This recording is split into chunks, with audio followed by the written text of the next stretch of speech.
The Anatomy of the Human Skull, the Cranium, Part 1. Objectives: identify the bones of the cranium on two-dimensional and three-dimensional models.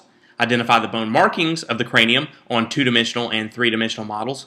Describe the locations of the bones and bone markings of the cranium using anatomical language. The human skull has two major subdivisions. The first of which is the cranial subdivision. The bones of the cranium function to protect the brain. Many of the bones of the human body are named for the anatomical region for which they overlie.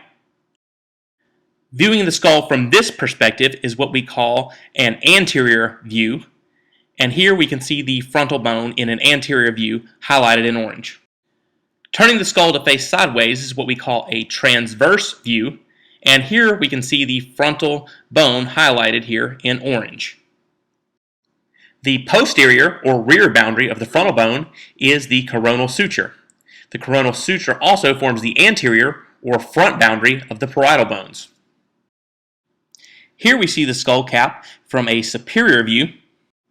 From this view, once again, we see the frontal bone highlighted in orange.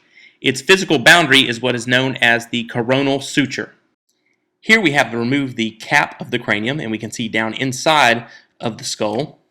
Looking down inside the skull, we see that the frontal bone, highlighted once again here in orange, is one of the many bones that makes up the floor of the cranium.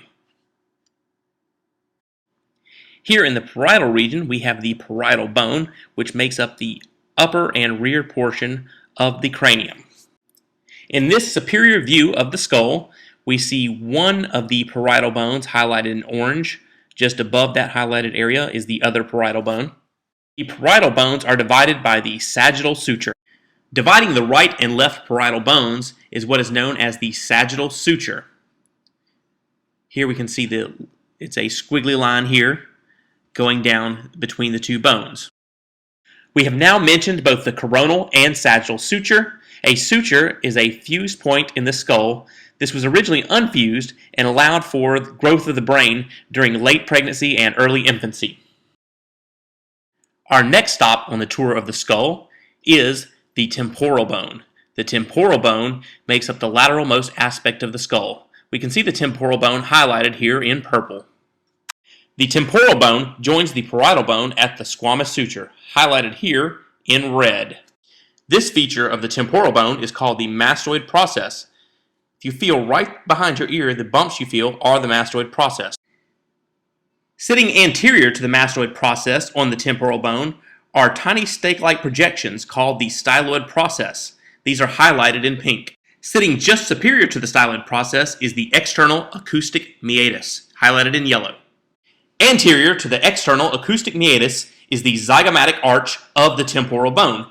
This projection forms a bridge across to the zygomatic bone, also known as the cheekbone. Rub your face from your ear to your cheek. You are now feeling the zygomatic process of the temporal bone. The most posterior and inferior portion of the cranium is the occipital bone, shown here in pink. Feel the point where your skull meets your neck. This portion of the skull is the occipital bone. Shown here as a red line is the lambdoid suture, which is the point where the parietal and occipital bones meet. This concludes part 1 of the tour of the cranium from the anterior and transverse perspective.